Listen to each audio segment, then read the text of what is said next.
What is going on, everyone?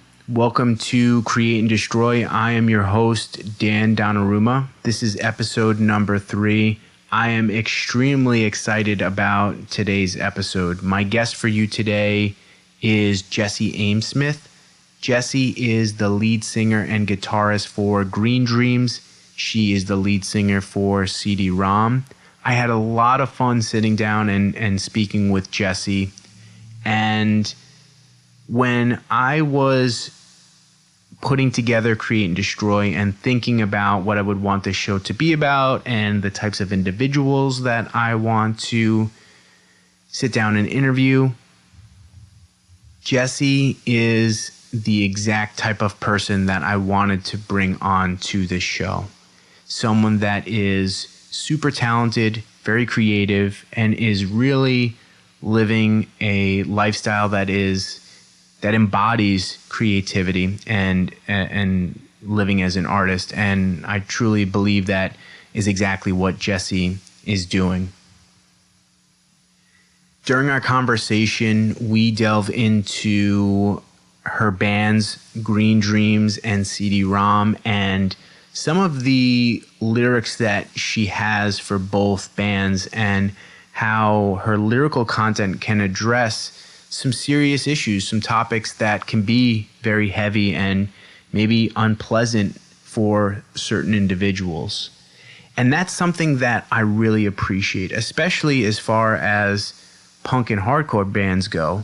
For me, that's exactly what punk should be about. People doing weird things and challenging the status quo and addressing issues and topics that are not being addressed in mainstream music.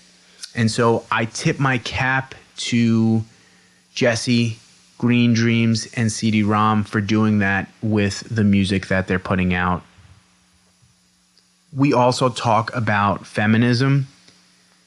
Man, it bums me out that in 2018, we still live in a society where people cannot get on board with feminism, and some individuals just cannot accept that there is inequality that women face. And so we kind of talk a little bit about that, and we get into what Jesse thinks feminism is, and how music scenes can be more accepting of women and more open, and providing women with opportunities to be in bands, and how we can support that, which I thought is really cool. My greyhound Butters also makes an appearance in this episode. She's a total goofball. As I'm recording this, she is laying on her bed. She's twitching as she is probably dreaming, and her tongue is hanging out of the side of her mouth. She's a total weirdo. Maybe she'll make some more appearances in future episodes. I guess we'll just have to wait and see. So as I said, this was a conversation that I really had a lot of fun with, and I feel very fortunate that I got to sit down and speak to Jesse. So I hope you enjoy it. Here's my conversation with Jesse Amesmith.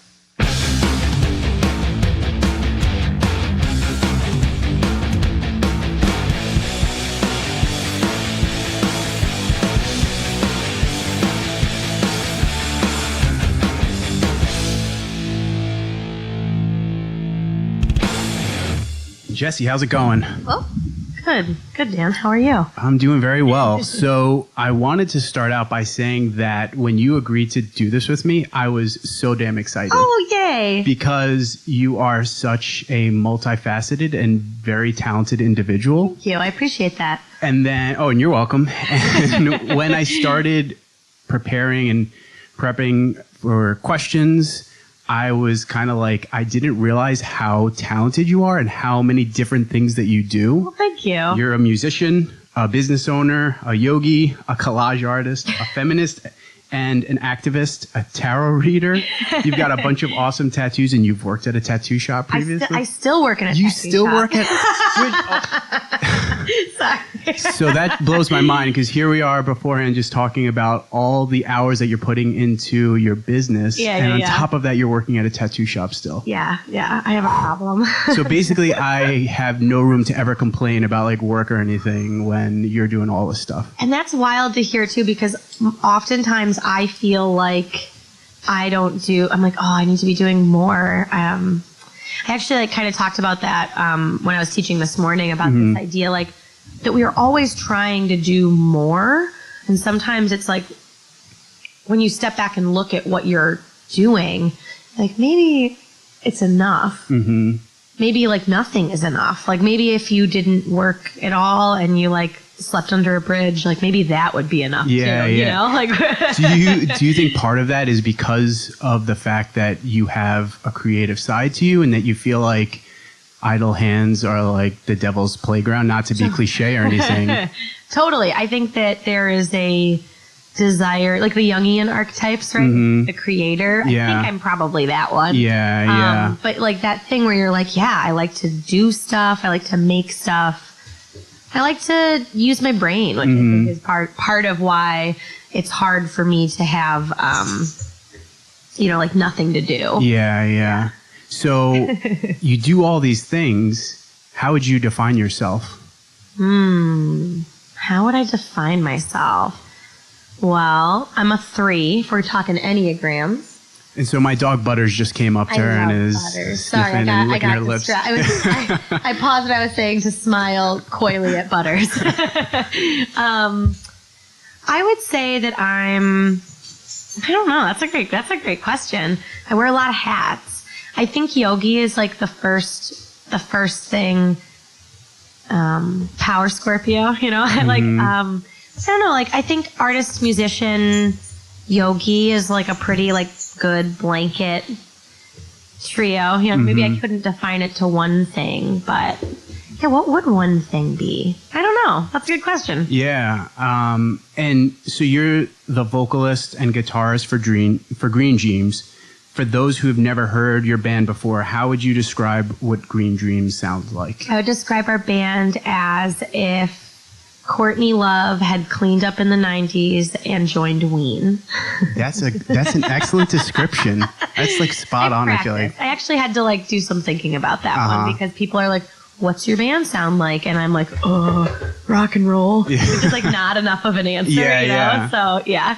And you guys have been together for 7 years, which is kind of crazy. Yes, it is very crazy. It's a long time. And when I look at bands that I admire a lot, not just bands I like, but bands that I admire, their work ethic, their body of work, what they do. Like Screaming Females is one of my favorite bands, and like when they started having the type of, what some might call success that they have now, they had already been a band for 10 years. Like they had already put in like all the like, low attended, underpaid DIY shows. They had like done the tour that's like just grinding, where you're just like, I'm just doing the thing. And, and then I've had bands, like friends in bands that have had like overnight success, which is like the total opposite thing where, and it's kind of that thing that I think gets romanticized is like, oh, like you're going to do a thing and everyone's going to like it and you're just going to, you're going to get that call one day. And that's not how like the majority of the world even is. Absolutely, right? Especially music. I think that those instances are so few and far between.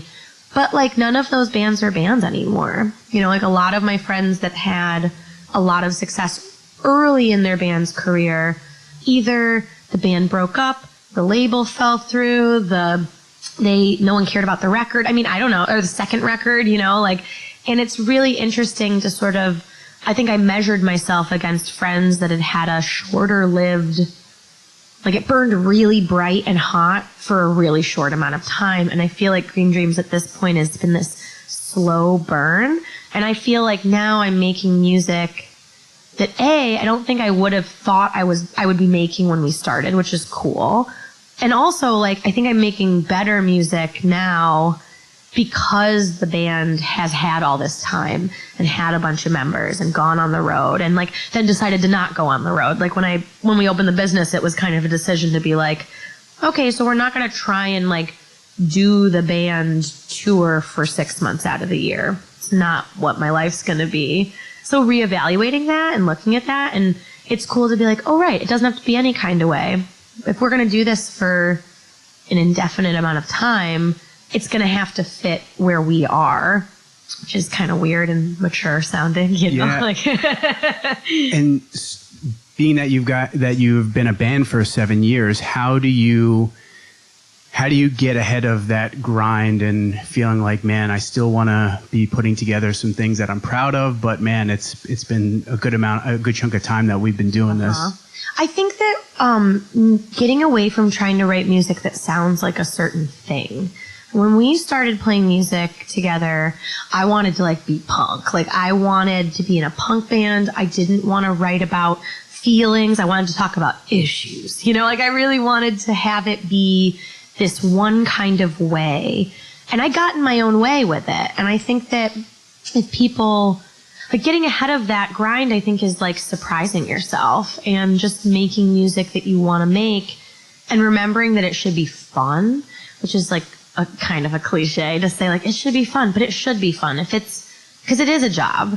And if it's not fun and you're not getting paid, then why are you doing it? You should change one of those things. Like if you want to get paid and you don't care about fun, go join a cover band and get paid every weekend to play like the catalog of 500 songs you'll learn doing that, you know? Like my dad's one of those dudes. My dad is like a really amazing guitar player, and he has like he can't understand that we write our own. I mean, he writes his own songs, but like we do, like he'll introduce me to someone and say like, oh yeah, Jesse's in this band and they do all original material.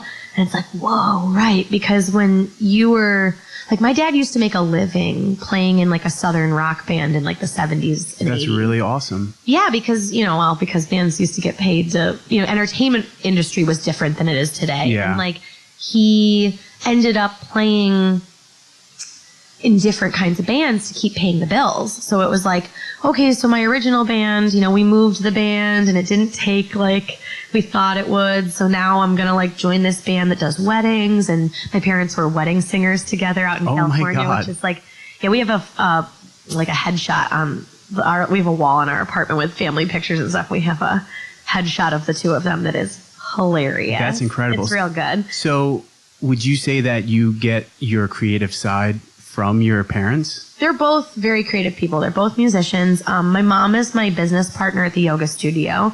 And she's a jeweler. She's got a beautiful singing voice. We were always really encouraged to be creative growing up. My parents got divorced when I was a baby. My dad taught me how to play guitar. So, I started when I was like a, crappy tween. I had an interest, and I didn't have a great relationship with my dad at the time. And my mom was like, hey, your dad's a really good guitar player. Like, maybe you should go hang out with him and play guitar. And I was like, yeah, maybe. And then he took me to see, he got it, he would sneak theory in. I'd be like, I want to learn how to play this Nirvana song. I want to learn how to play this. And he'd be like, cool, we'll learn that. But I want you to do this scale also. And then we'd get together and he'd be like, show me the scale. And then he'd be like, cool, what song do you want to learn today?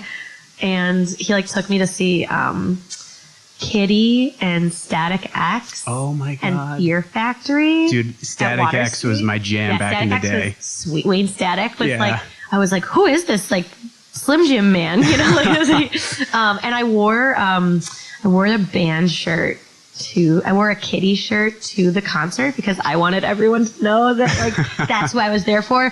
And I got there and immediately downloaded the information that that's not a thing you do. Yep. And I went to the bathroom and I turned my shirt inside out and I came back out and my dad, he didn't say anything, but he definitely laughed at me, That's amazing. Yeah. So they're both really creative people, and I definitely was encouraged to be creative, by them. How did you learn how to play guitar and sing at the same time? Because I am awful at it and I can't do it for my life. Well, I think that, I actually think that came from, women and girls, I think a lot of times get shuffled into the singer-songwriter category. And so when I started playing music, I had a Strat, but I had an acoustic guitar, and I just started writing.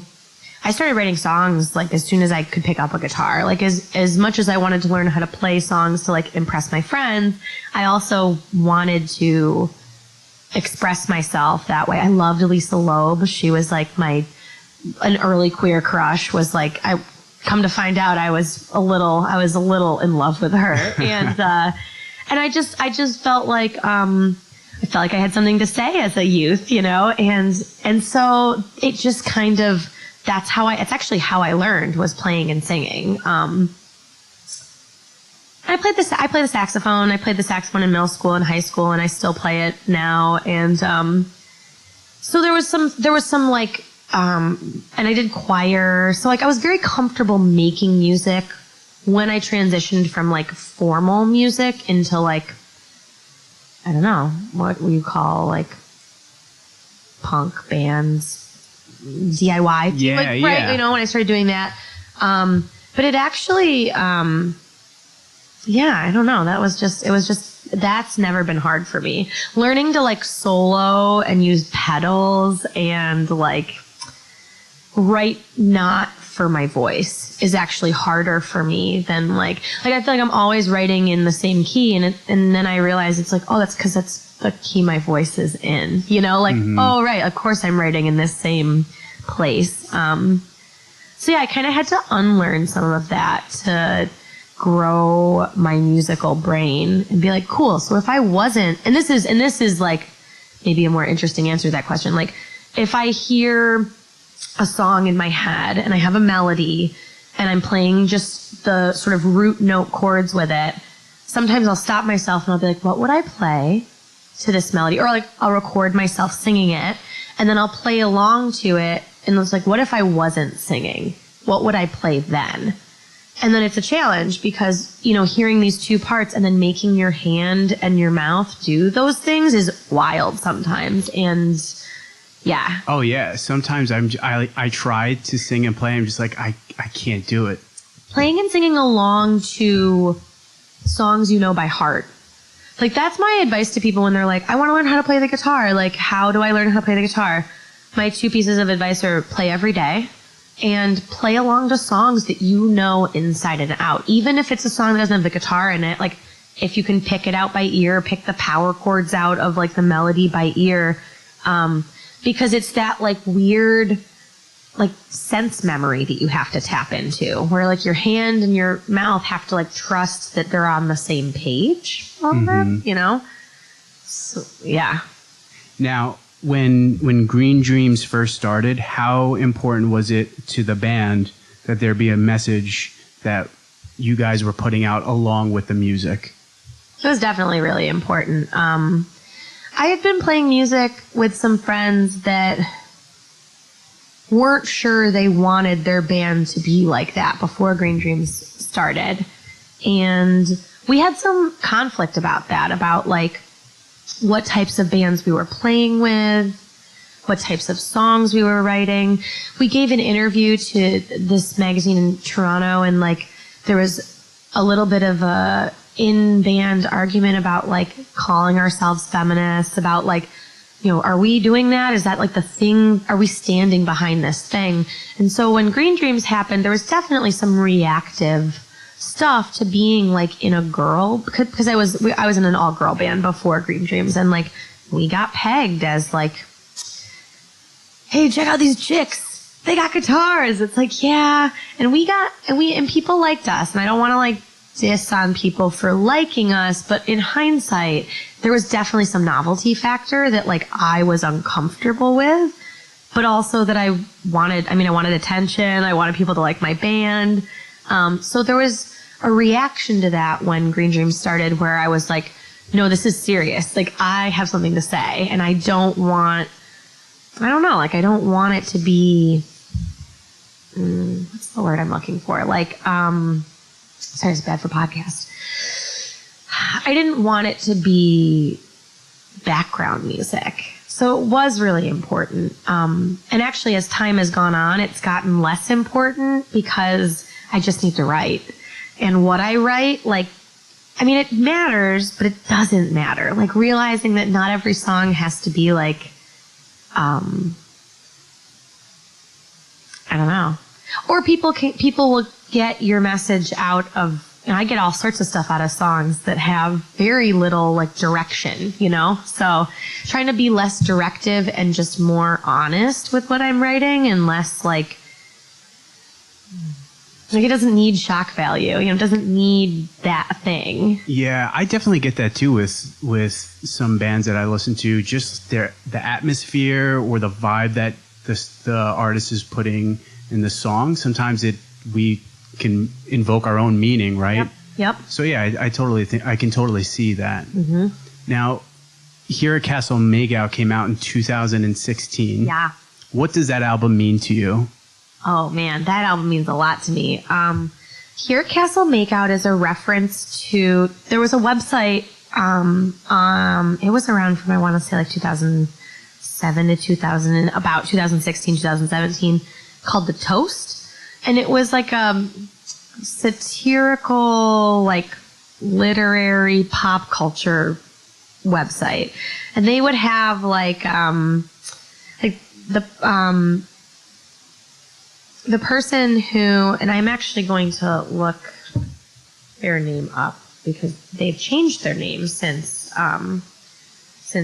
we wrote Castle Makeout. So Here at Castle Makeout is a line from, one of the things they did on The Toast was they would take pieces of like medieval literature and they would type it out like a conversation between two people, and it's hilarious if you're a total nerd. And one of my favorite pieces of medieval fantasy literature is Sir Gawain and the Green Knight, which is real bizarre and real fun. And it's one of those like pieces where like you're like, oh, people have been perverted and weird and goofy forever. Like sometimes I think when you think about the far past, you forget that it's always been just like this, that people have always been people, and that even when things change a lot, like history will paint them differently than they were. And Here at Castle Makeout is just this reference to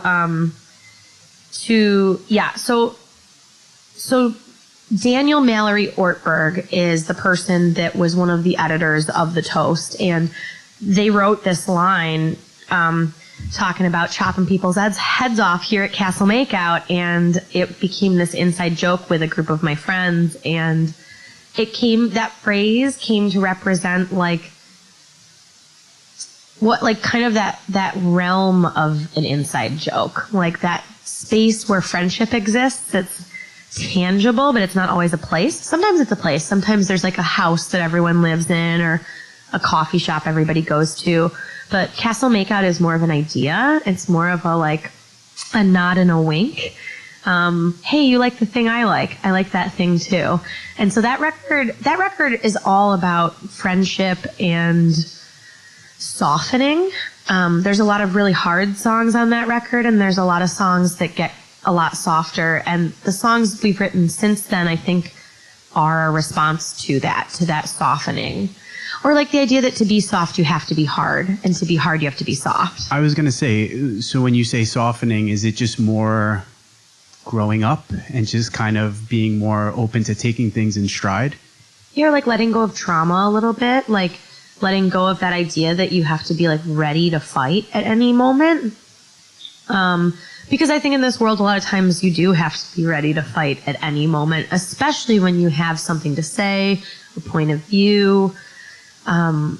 It's hard. It's hard to be tough. And I think that a lot of us picked that up as a response to like cultural trauma and yeah, just letting go of needing to posture, needing to prove. I think I felt like I had a lot to prove, that, I started out playing music that was like appropriate for a girl to play. I was a weirdo, but I was like playing an acoustic guitar, and I would like open for my friends' hardcore bands, but I never got asked to be in one of those hardcore bands. And like, I think that I felt like I needed to like, okay, well, I'm one of the dudes.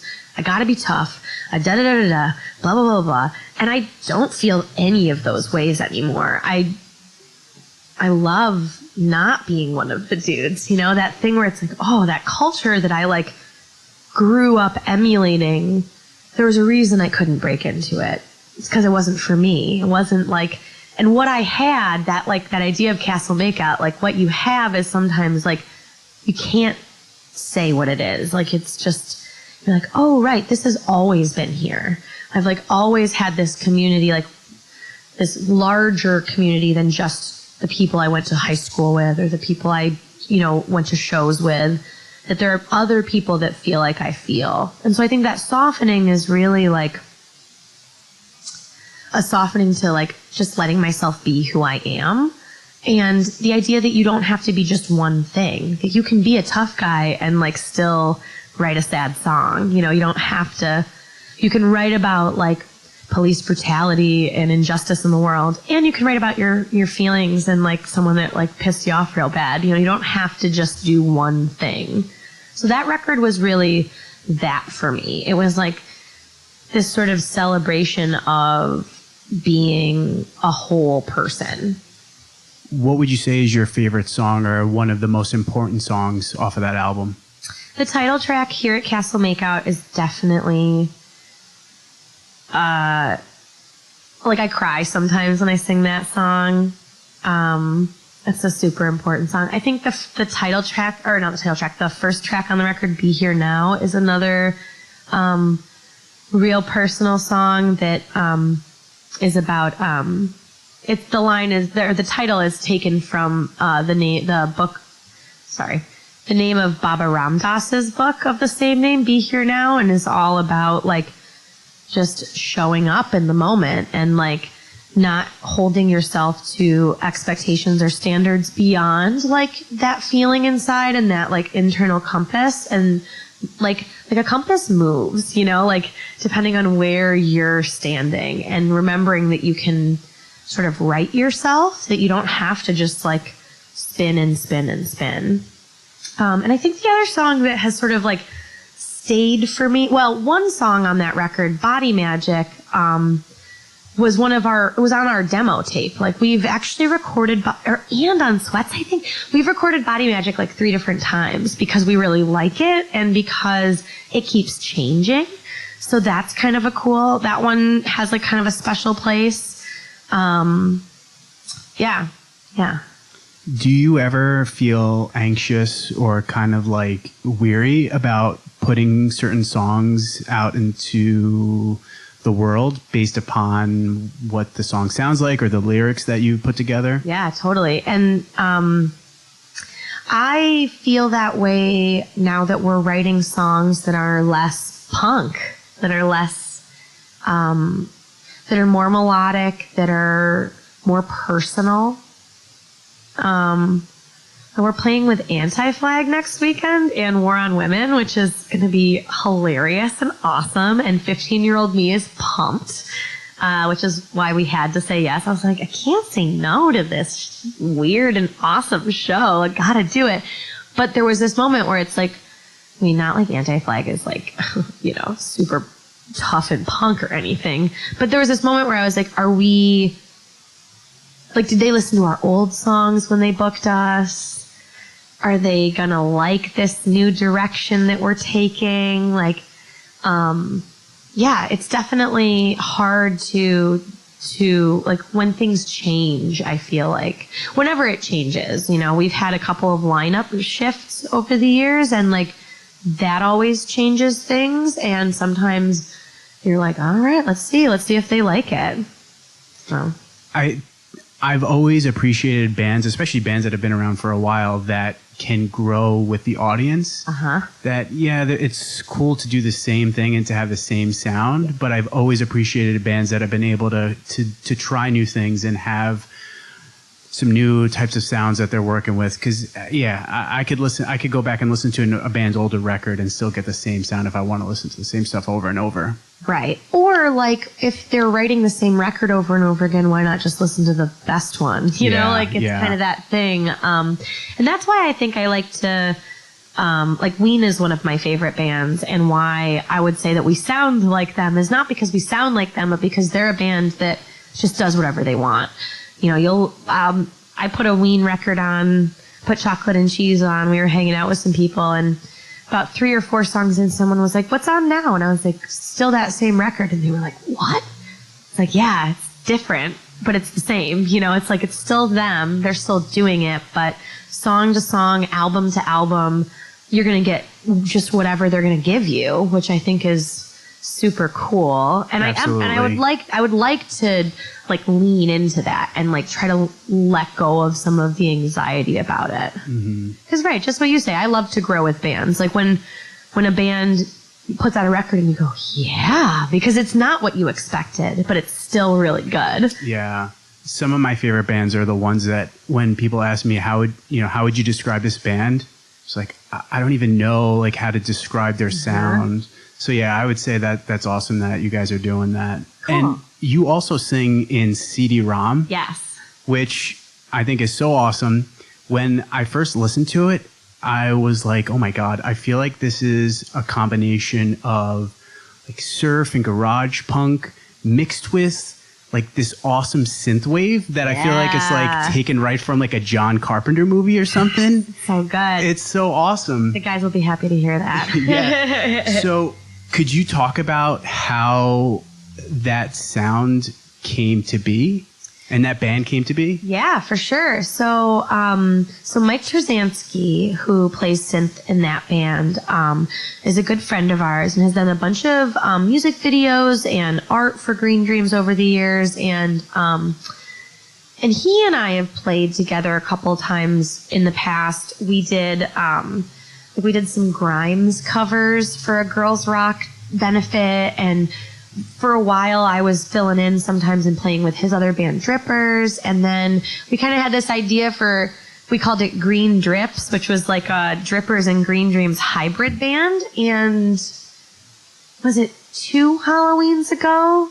We played a rock version of the Peter and the Wolf piece of orchestra music, and we like learned all of the different instruments riffs and like melded them together into like a half hour. We played for like a half hour and we like did this Peter and the Wolf thing. And after we did it, we were like, we should just keep playing music together. Like this was really fun. And then it just kind of took a minute to come together. It's been like, I want to say it was like early 2017 that we played a show. So we like got together, and initially we said no guitars. We were like, only synthesizer. Like, let's do something different. Let's do something, because initially we were just going to be like me on guitar and Mike on guitar and Trevor on drums and maybe someone else. And we were like, no, let's do something totally different. And I have always wanted to just sing in a band since I started going to hardcore shows, and like identified with that like front person having something to say.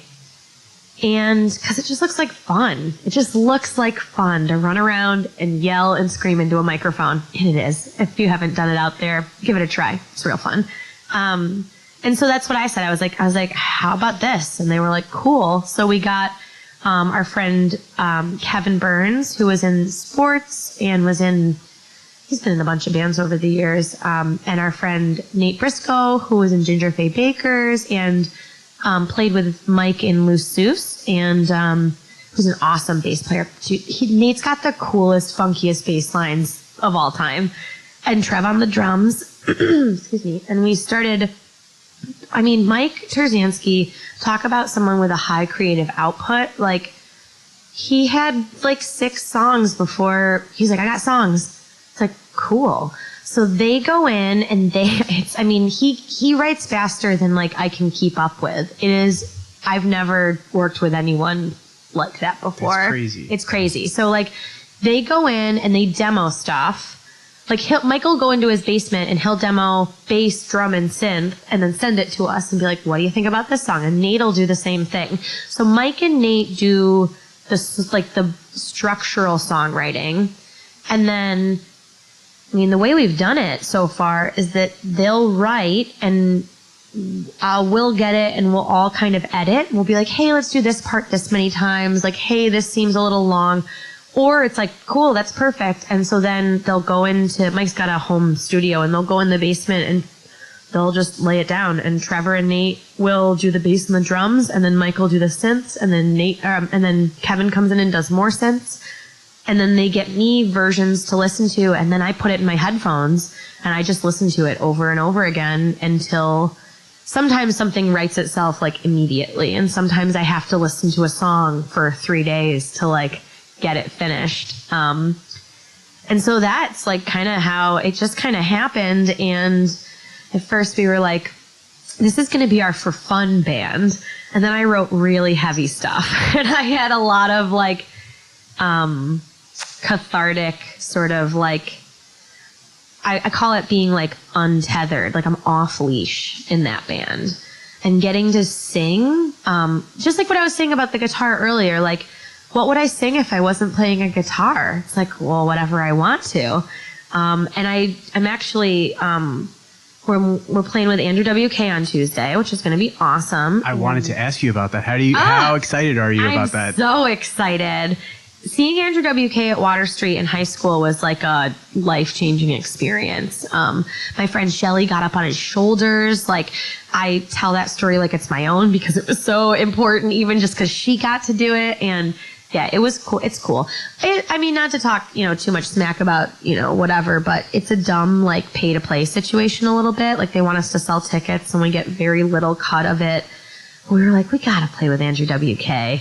Like, we'll not get paid if that's what it means, selling those tickets. You know what I mean? I feel like I'd have the same mentality. Like, whatever. It's going to be, he's a cultural icon. Seriously. It's so cool. And I'm playing the saxophone as well as singing at that show for a debut with CD-Rom. So. Is it going to be like a solo? Or is it? Yeah, I'm going to do wait, him or the sax? The sax. He's with the full band. So there's a couple sax solos, and then there's a couple of parts during songs that have like no vocals to them that I'm playing like with the dudes. So it's like, it's wild. I've been noticing more and more over the last like year or two, bands dropping saxophone into music, and I am all about it, man. Too. All about it. So that's awesome. Yeah. One of the songs that I really, really like on One Like Equals One Prayer is Royal Curse. Oh, yeah. Could you talk about the lyrics and the thought behind that song? Yeah, that's a good example of when I was like, this is going to be our for fun band. And then I like write this really intense sort of... so awesome. Yeah, that song, Royal Curse, was all about things men have said to me... like unsolicited in bars, in public, at parties, and about like how much safety you have to take into account when you're like rejecting someone, or like, hey, I don't want to talk to this person. Are they gonna like freak out on me if I tell them I don't want to talk to them? And just about like how far some people will go, and then how offended they'll be when you meet them there. When you're like, hey, you're the one that took it here. Like there's a line in there about like, if you just lost some weight, you'd be so hot. And like some dude said that to me when I was a teenager. Like he was like, if you like ran every day, if you like whatever. It's so fucked up. It's so fucked up. And like it stuck with me, like it's this thought that has followed me for a really long time that like isn't real. Like that's someone else's garbage. Like that's that dude's shit. That's not like my shit, and like, and also like, what does that even mean? Like you can run every day and be all sorts of shapes and sizes. You know what I mean? Like your health and your size and your shape are not correlative, and like it's really it's wild how much like, and with having a lot of tattoos, like the unsolicited comments about your body, where like sometimes it's like, it's not even that it's offensive. It's like, I just don't want to talk about my body right now. When I first started getting tattoos, I was definitely unaware of how much people would talk to me about them. And I'm a humongous introvert. Sometimes I just like want to go and do my thing and don't want to interact with people. And it was very off-putting at times. Yeah. So I can't even imagine what it'd be like for a woman. What I also think is, I love that song because I think the delivery that you do with the lyrics, just the song in general, is so awesome. And when I was listening to it, I just kept thinking, it is incredible to me how many dudes don't understand how fucking weird and creepy they can be when they say these sort of things to women. Yeah. It's just insane. Yeah, it's wild. Having red hair is something that I think prepped me for some of that. Like, my mom has a story about taking me to a mall when I was a baby and people like reaching into the stroller to touch the red baby hair. She's like, don't touch my fucking baby. Like, get away from my baby. And the story, like, she put the what do you call that? Like the thing over the buggy and like ran out of the mall because she was like, I can't have people touching my baby. And growing up, like, I got touched a lot. Like, I got like hair touched a lot. I got like, I don't know. I mean, people started making gross comments to me about like pubic hair when I was like too young to have it. Do you know what I mean? Like, just so weird. Real weird. And so I feel like I had kind of like, or like, I would not say I had the same experience, but when I hear like black women talk about like, don't touch my hair, I'm like, yes, don't touch anyone's hair. Like, it's like I can empathize with that so much because like or like I've had like partners date other redheads after me, and it's like, was that a fetish? Like, was I a fetish, And I think that like, that then moving into like, or just how common those things are, that whether it's because like you're a person of color and you're exotified, is that a word? Exoticized? What's that word I'm looking for? The exotification of people of color, or because you've got a lot of tattoos, or because you've got a disability that's visible, or like whatever it is, that people don't realize that they are not the first or the 100th person to either invade your space, make the faux pas, say the dumb, gross joke, like, you got those tattoos everywhere. Like, if I had $1 for every creepy old dude that said that to me, I would have enough money to get a bunch of really good tattoos under there, like, where it's like, man, like, people are so unoriginal and so disconnected from like, I don't know. Yeah. And do you ever feel that people view the message that you put out as lesser than, especially when you're talking about things like feminism, social injustices, or other topics that are kind of heavy and sometimes people don't want to deal with? Yeah, totally. I think that a lot of times people are like, I just want to have a good time. Like, I didn't come to hear a message, I came to hear music. Or people just want me to like shut up and look pretty and keep playing. They don't want to. Someone said something to Trevor one time, a mutual friend said something about like, I like your band, I just like wish Jesse didn't like talk so much in between songs. And it's like, cool, then like don't come to our shows. Or also like, cool, so are you not listening to the lyrical content? Because it's like more of the same. It's more of the same, So I think a lot of times like people just don't like the mirror getting turned towards themselves. I love it. Like, I want to dissect everything. I want to know how it works. I want to know why it's like that. And some people don't. Some people do not want to think hard. They don't want to, or they don't want their ideas challenged, which I think is, I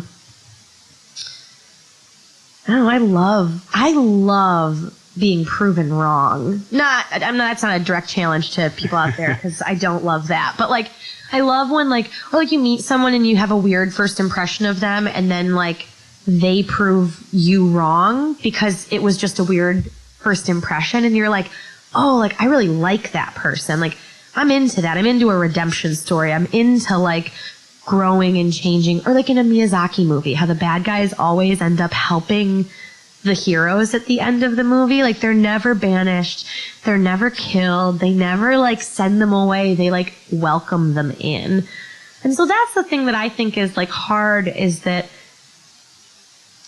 I want to learn how to, like, call people in and not out. And I think for a while I was definitely, like, trying to call people out, and people don't like being called out. You know, they don't like that, like, finger pointing.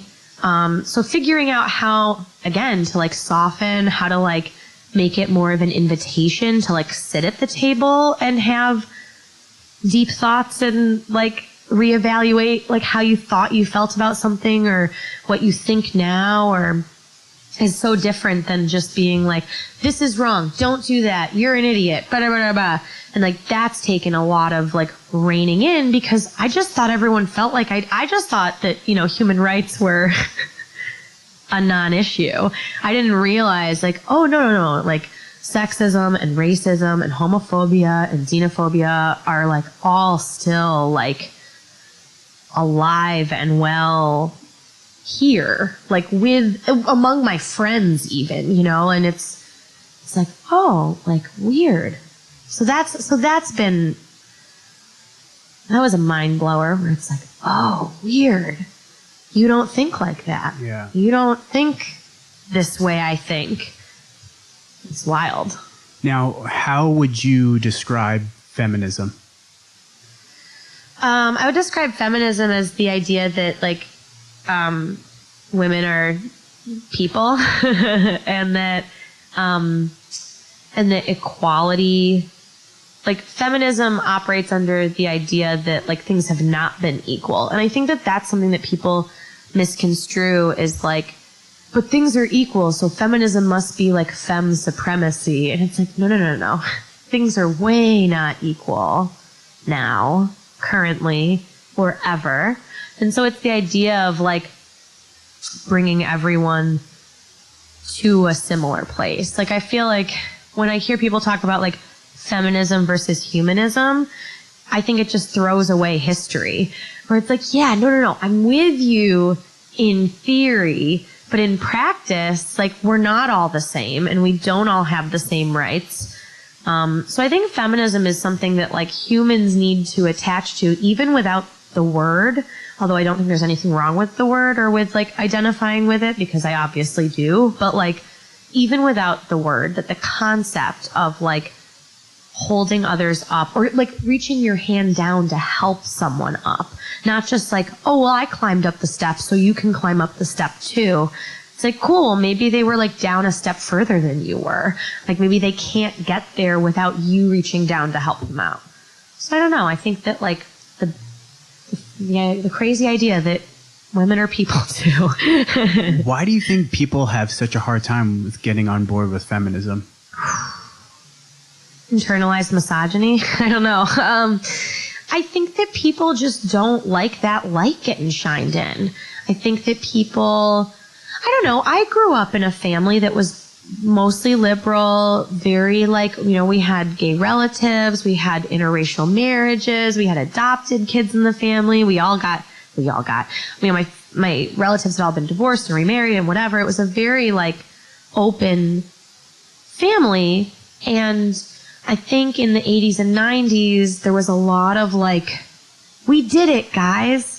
We overcame, you know, like, racism's over. Women are equal. Like, look at that lady working, you know, like, that there was kind of this, like I remember, like, I mean, I just said it earlier too, but, like, just being shocked that these things still existed in the real world. And I remember, like, thinking my mom had done me almost a disservice, that, like, there was, like, we never had any, like, weird, like, you know, colorblind politics or anything like that, but more just, like, I just thought everyone knew that, you know, civil rights were something that we did. It wasn't, like, something we still needed to fight for. And so I think that a lot of times people are resistant because they have not had the experience that they're hearing about and haven't been aware of it. And I think there's a lot of guilt. I think that people don't like feeling like they've been wronging someone unintentionally, which is, you know, nothing you can really help. Now, you have been a part of Girls Rock. Yeah. Which is awesome. Could you explain a little bit about that organization and your involvement in that organization? Sure.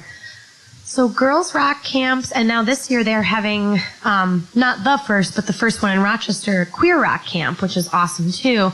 But the mission is to empower girls and young people through music education, to improve social skills, to help encourage creativity, and to use rock music as a vehicle for building self-esteem, learning about the self, all the... Butter's got one of her toys and she's going to town.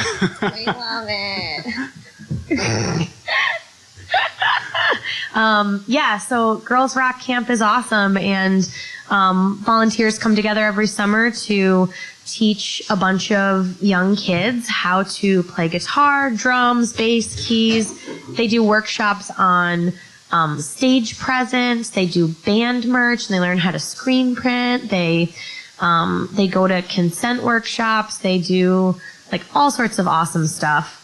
I was involved with Girls Rock Camp when they very first, before there was even a camp. I was going to some meetings where some like organizing and planning and fundraising stuff to get camp happening, and then was too busy to like actually follow through. And for a couple of years, I wasn't able to like do much with it.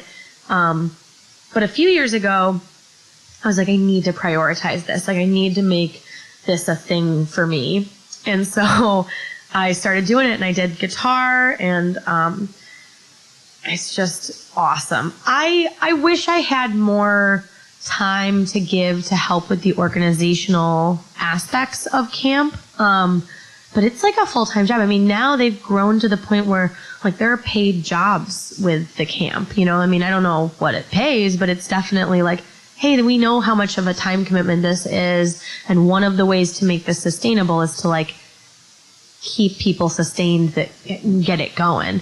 And it's incredible. They're adding this second week of camp. It's so cool. We cry at the children. It's amazing. It's just, I mean, it's like that thing where it's like when you have an idea about something, and then you're like, I don't know, maybe it's not a good idea. I don't know. And then you like see it happen, and it's like plug and play.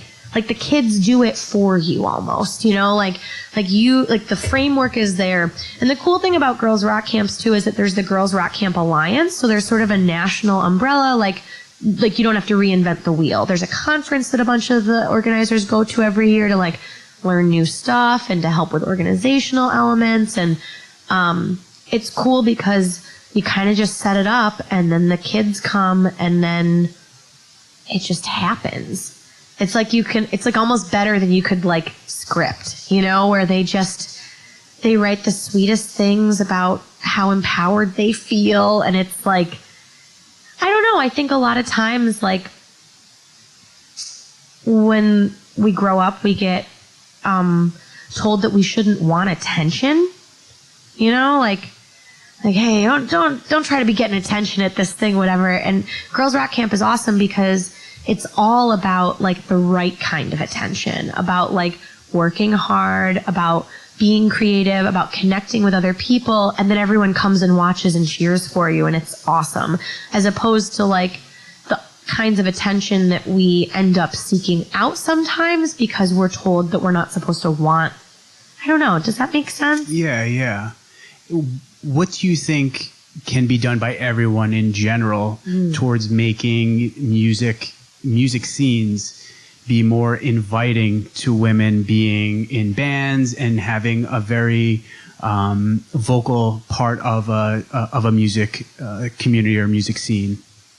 I think one thing is definitely well, if you've never tried to play music, I think you should. If you're a woman or a queer person or non-binary or trans person listening to this and you've never tried playing music, try. Get a synthesizer. It does the work for you. All the keys are right there in front of you.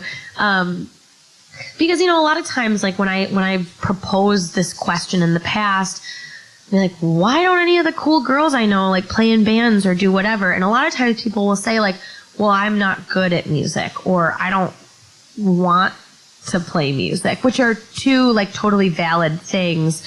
But I think a lot of times that comes from like an internal hurdle, that from like or thinking that like you have to be good at something when you start doing it. Like, hey, I tried to play the guitar, but I wasn't good at it. It's like, cool, I wasn't good at it for probably 10 years, like it took me a long time to be good at playing the guitar.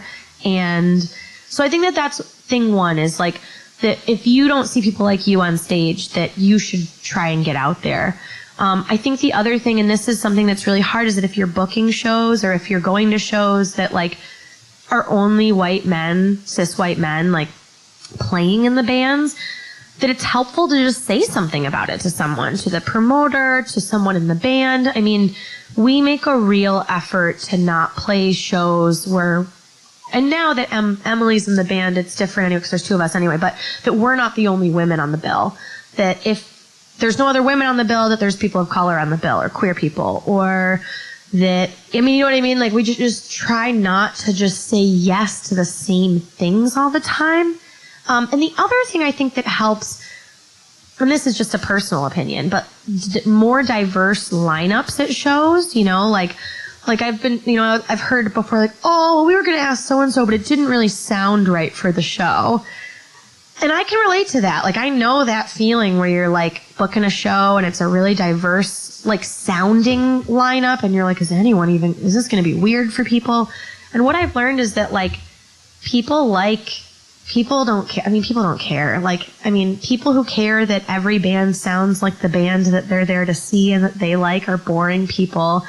And I don't know, like, just giving that, like, space for diversity in sound, I think opens the door for diversity in person. Because if, like, just because I was a hardcore kid, if everything sounds like Bane, you're going to have that scene that has been around for, you know what I mean? Like, that's just going to be what it's like. If you book a show and you have a band that sounds like that, and you have someone doing poetry, and you have a funk band, and you have a whatever, I mean, that could be a nightmare. But it could also work because people are exposed to more stuff. And yeah, I don't know. I think that, like, just speaking up, if you play in a band and you feel like maybe it's not as diverse as you'd like it to be, go to places where there are people that are not like you. I feel like a lot of times, I don't know, just things get segregated, whether it's like the same kind of people because you all work together, because people grew up together, because, well, I only know these guys that play music.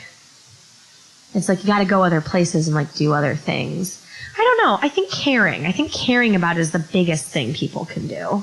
Yeah, it's funny that you're talking about this. I'm just thinking about, when I was younger, going to shows, there were so many times where I'd go see bands play and it was the same fucking sounding band, like, over and over again. And then if there was one band that didn't sound like everyone else, there'd be people that you could tell were like, this sucks. Or would leave. They would leave the room. They'd be like, fuck this, it's not whatever. And I've always kind of, one of my gripes ever since I was younger with, like, punk and hardcore is there can definitely be a lot of everyone looks the same, everyone does the same thing, and I feel like there should be more of people doing weird shit, man. I mean, that's what I feel like punk is about, just doing weird shit that people normally don't do. So yeah, that's kind of interesting. Mm-hmm. You're a collage artist too. I am. Which is so fucking dope. And when did you first start dabbling with collages? A handful of years ago. I started making flyers for shows because I didn't like the flyers that were getting made for shows I was playing, and I started making them, and then I was like, I like doing this. I don't know if I don't know if I remember, like, when I started doing it by hand, because I know I made a couple of them on the computer, and that was kind of where it started. And then I started cutting stuff up. I went to school for photography and illustration, so collage in hindsight makes a lot of sense for me because it's like both of those things smushed together. But yeah, once I started, I couldn't stop, which is, I have a whole like flat filing cabinet in our apartment that's just full of, like, I love nothing more than to sit with a magazine and cut stuff out of it. I only use scissors. I don't use an X-Acto knife because I don't get the same control that I like with the scissors. And I can just sit there with a magazine and cut. Like, I'll find something interesting and I'll cut it. And I'll find something interesting and I'll cut it. And sometimes, like, I'll say, like, sometimes it's like, ooh, I'm going to make something with this. Sometimes it's just, I like this image and I want to save it for later. And so I have this whole filing cabinet, like, with stuff, like, sorted away. And, I mean, just, I have more stuff than... Sometimes I make myself work from pre-cut. Like, you're not allowed to cut anymore. You have to go, like, work with the stuff you already cut up and saved for later. Yeah, it's cool. I love making collages. Did you do the album art for Here at Castle Makeout? I did. Yeah, that's really awesome. Thank you. And you recently did a workshop at Rochester Contemporary Art Center, which I thought was really cool. Could you talk about that workshop and kind of what you did? Yeah, so for their annual 6x6 gallery show, you know, they have this wild show every year where they either hand out or collect, depending on if you need a piece of paper or not. They make these little 6x6 blank. They're not canvases. They're like tack board or whatever. And people make up to 4 of whatever they want. Paintings. Sometimes people like crochet on them. Collage is popular because it's accessible, which is one of the things I love about it. And so they reached out to me to do a workshop to make collages for the 6x6. A lot of times, just like with music, people think, oh, I can't do this. I don't know how. And one of the things I love about collage is that, like, you don't need to know how. Everyone does it. I mean, I just love, like, seeing how people's brains work, that people will do something that I would never think to do. So I went in and I brought a bunch of materials, and they had a bunch of materials too. And I was in like the little room during one of their openings, and I had a little portfolio with some of my work in it, and I had 2 jars of words, of inspiration words with me. So one jar, no one really did it. Everyone kind of just wanted to make a collage, which is fine. Sometimes you just don't know how much hand-holding people are going to need, if they're going to just be self-led or if they want you to lead them. But the one jar had attractive words and the other jar had repulsive words. I feel like these are like, that attraction repulsion thing is something I work with a lot. Things that pull you in and then kind of push you back out are interesting for me. Like Hieronymus Bosch, Garden of Earthly Delights is like one of my favorite paintings of all time, and there are some wild things in it. You're like, what is, it's like that thing. So I just hung out with people while they made collages and helped them, make them, and kind of like light feedback, like, hey, that looks cool. Hey, try this, or like, you should totally do that. And it was really fun. It was mostly like ladies in their early 50s. It was good. We had a good time. Now, so these will be just like quick questions. So first thing that pops into your head. Okay. Would you rather be a famous musician or collage artist? Musician. Yeah. And if you couldn't make music or collage art, what do you think you would be doing for like a creative outlet?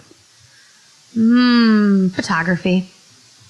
Yeah, I see some of the stuff that you're like 35 millimeter stuff, right? Mm-hmm. Yeah, keep up with it. It's pretty awesome. Thank you. Favorite album that's come out in the last year or two? Damn by Kendrick Lamar.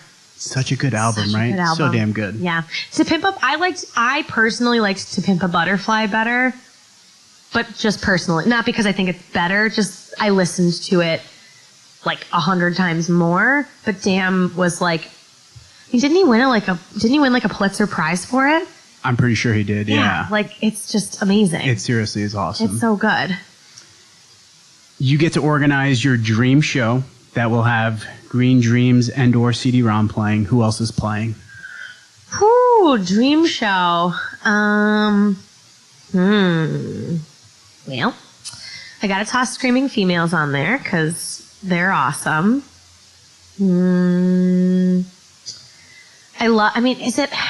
This is dorky. These are bands I've played with. Cherry Glazer is real good, and Clem that plays guitar and sings in that band just blows my mind. I could watch her play guitar forever. Who else? So we've got Cherry Glazer, Green Dreams, Screaming Females, and we'll do one more. Breeders, they're touring. Nice. Put them on. And is CD-Rom going to be playing that show as well? Oh, yeah. Well, I'll double duty. Excellent. Most painful spot you've gotten tattooed? Toes. Yeah. Oh, man. I feel like the toes have got to be bad, right? My body was like, run. Like, go away. And also, like, there's, like, it's not the ditch of my knee, but, like, right above that. Awful. Same with me, because I don't have my knee ditch done, but right at that same spot, it was so bad because it felt like I was getting tattooed in my knee ditch. Yeah, it sucked so much. Always. Yeah. I'm getting tattooed. I'm actually in like 2 weeks. I'm getting tattooed back there, and I'm just. It's almost like you have to build it up to be really bad. Yeah. Godspeed. Thank you. What's one of your favorite tattoos that you have? I have a tattoo of Britney Spears when she had her nervous breakdown and shaved her head and attacked the paparazzi with an umbrella. So my God. I have like that image of her like holding the umbrella up. I think that's probably one of my favorites. That's awesome. What's a fun fact about you that people would not know? I mean, it used to be that I play the saxophone, but people start to know that one now because now I've been doing it more. That when I was a kid, I sleepwalk. That's a fun one. And when I was a kid, I used to build fairy houses and like was convinced that the fairies left me presents, but it was definitely like my grandma or my parents. Are cats mystical beings sent from the heavens? Yes, they are. Right? They totally are. They're incredible. Maybe aliens. If there's one piece of advice you can impart on the audience, what would that be? Be here now. I love that. That's such a good piece of advice. It is. And what's next for you? Any upcoming projects that you've got working on? I'm working on a tarot deck, which is a very ambitious project that I'm doing with Collage, and I'm gonna make instead of doing a full 78 card deck, I'm making a zine with the 22 major arcana cards. That's like a workbook so that you could use your tarot deck, whatever one you have, along with it. But I'm going to have images in it, and then I'm going to use that to like kickstart the deck because it's a lot of time. They're expensive to print, but I think people want it. So I'm gonna try and like do the thing. That's awesome. Yeah. So where can people find your work, find your bands online? Yeah, you can find me at goodwitchyoga.com. I'm on Instagram at goodwitchyoga. I have a Twitter that I don't know how to use, but it's there. Greendreamsdotcom.com is our website. So it's greendreamsdotcom.com. That's great. That's amazing. It's funny and confusing. CD-Rom has a Bandcamp. If you search, it's probably easier to search CD-Rom Bandcamp Rochester, and you'd find us there. And also my yoga studio, YogaVibes585.com. Awesome. Well, thank you so much. This was really great. Thank you, Dan. I loved chatting. Yeah, this was great. So for all of you that are listening, get out there, create something cool. I'll see you next time. And there you have it, folks. That's my conversation with Jesse Amesmith. I really enjoyed sitting down and speaking with her. That was a lot of fun. Jesse's a really interesting individual, and I'm happy that I got to sit down with her.